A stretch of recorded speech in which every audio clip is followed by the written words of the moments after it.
Assalamualaikum warahmatullahi wabarakatuh. Selamat pagi anak-anak semuanya. Bagaimana kabarnya hari ini?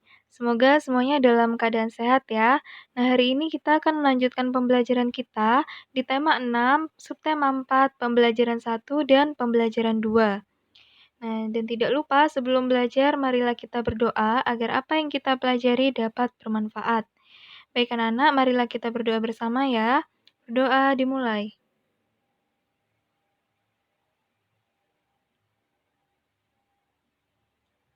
Berdoa selesai. Nah, baik, di subtema 4 ini yang kita pelajari yaitu tentang penghematan energi. Kemudian kita juga akan belajar menentukan keliling dan luas dengan menggunakan alat ukur tidak baku. Yang pertama yang akan kita bahas tentang penghematan energi ya. Di sini ada sebuah cerita yang berjudul Menghemat Penggunaan Listrik. Silakan kalian simak ya, anak-anak. Rumah Dayu sangat asri dan bersih. Setiap sore, Dayu dan keluarga menyirami tanaman. Pepohonan di rumah Dayu subur dan rimbun. Ini membuat udara di sekitarnya bersih. Jendela dan lubang udara di rumah Dayu banyak. Jendela dan lubang udara berguna untuk keluar masuknya udara. Udara di dalam rumah Dayu selalu terjaga kebersihannya. Akhirnya lingkungan menjadi sehat dan sejuk. Rumah Dayu tidak memerlukan pendingin ruangan. Dengan demikian, Dayu dan keluarga ikut menjaga ketersediaan energi. Dayu dan keluarga menghemat penggunaan listrik. Selain itu, biaya listrik menjadi murah. Nah, jadi anak-anak, cerita ini menceritakan tentang Dayu dan keluarganya yang menjaga ketersediaan energi, yaitu dengan memperbanyak jendela dan lubang udara di rumahnya.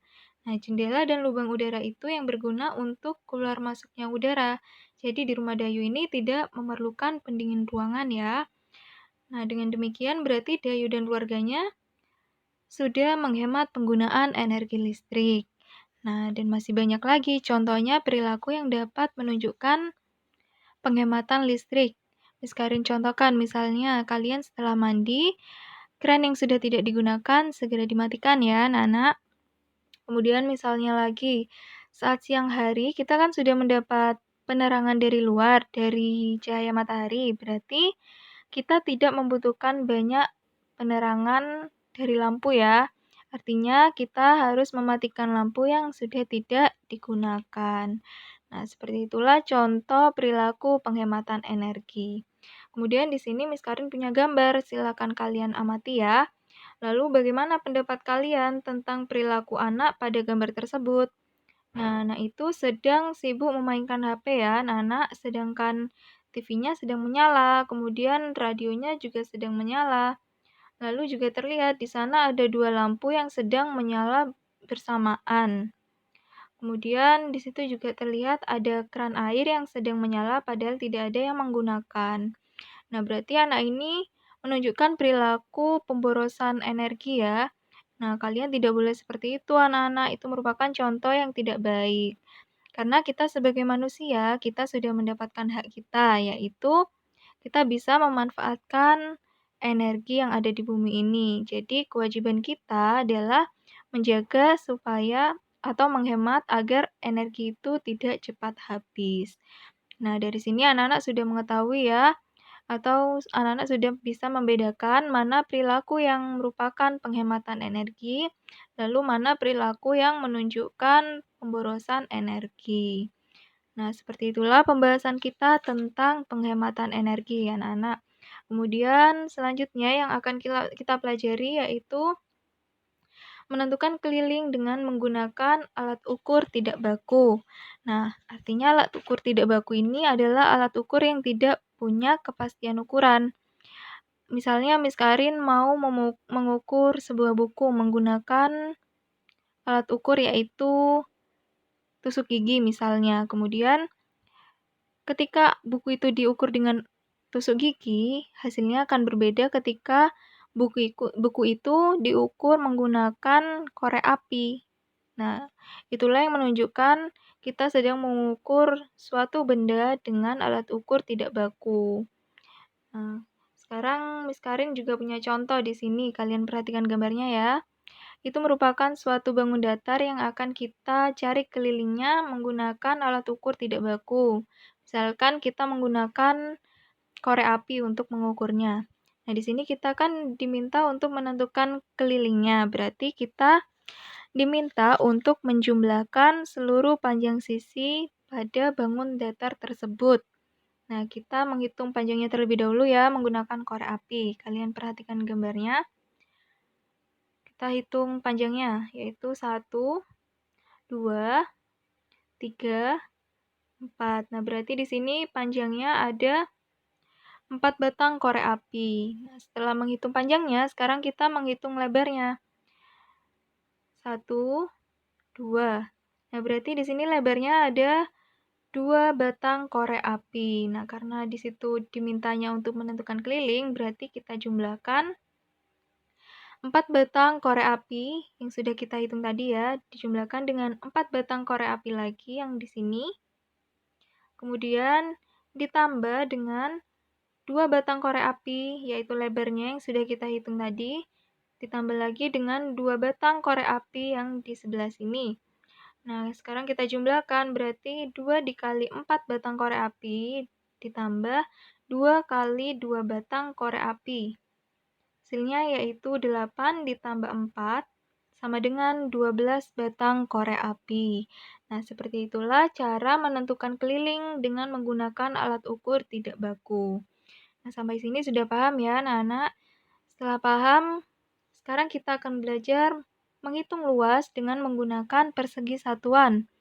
Nah, ini caranya berbeda lagi. Ketika kita diminta untuk menghitung luas, artinya kita harus menghitung seluruh permukaan yang ada pada bangun datar tersebut. Nah, kalian perhatikan gambarnya.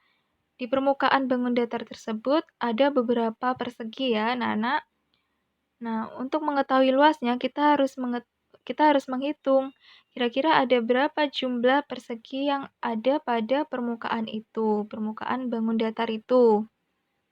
Nah, supaya kalian tidak menghitung satu persatu, kita menggunakan cara yaitu panjang dikali lebar. Sekarang kita hitung terlebih dahulu panjangnya ya. 1, 2, 3, 4, 5. Nah, berarti panjangnya ada 5 persegi ya. Kemudian setelah panjangnya kita menghitung lebarnya. 1, 2, 3. Nah, lebarnya ada 3 ya, anak-anak. Tadi kita akan menghitung menggunakan cara panjang dikali lebar. Tadi panjangnya ada 5 persegi satuan, kemudian lebarnya ada 3 persegi satuan. Artinya 5 dikali 3 sama dengan 15 persegi satuan. Nah, ini sama caranya ketika kalian menghitung perseginya secara satu persatu. Nah, supaya lebih cepat atau lebih mudah, makanya kita menggunakan cara yaitu panjang dikali lebar. Tetapi hasilnya sama-sama 15. Nah, seperti itu ya, anak-anak. Kemudian contoh yang kedua supaya kalian lebih memahami. Nah, ini kita diminta untuk menghitung luasnya lagi. Berarti sama ya seperti cara yang barusan, yaitu kita menghitung panjangnya dulu kemudian lebarnya. Nah, kalian perhatikan ya anak-anak. Panjangnya terlebih dahulu yaitu 1, 2, 3, 4, 5, 6. Nah, berarti panjangnya ada 6 persegi. Kemudian lebarnya 1, 2, 3, 4. Nah, lebarnya ada 4. Cara yang tadi yaitu luas sama dengan panjang dikali lebar. Jadi panjangnya ada 6 persegi satuan, kemudian lebarnya ada 4 persegi satuan. Sama dengan 6 dikali 4, yaitu hasilnya 24 persegi satuan. Nah, seperti itu ya caranya supaya kita lebih mudah untuk menghitung luas yang ada pada permukaan bangun datar tersebut. Nah, sampai sini anak-anak sudah paham ya. Nah, supaya anak-anak lebih paham lagi, di sini Miss Karin punya tugas di rumah supaya kalian berlatih mengerjakan soal, yaitu silakan kalian buku tema 6 pada halaman 159 sampai 160, yaitu tugas kalian yang pertama. Kemudian yang kedua, kalian mengerjakan soal di Google Form dengan link yang sudah dibagikan di grup WA. Nah, itu sebagai soal latihan kalian di rumah ya. Silakan dikerjakan dengan baik anak-anak. Nah, materi hari ini sudah selesai. Sekian ya penjelasan dari Miss Karin. Dan Miss Karin ingatkan lagi supaya kalian tetap semangat belajar di rumah dan selalu menjaga kesehatan. Baik, terima kasih atas perhatiannya ya.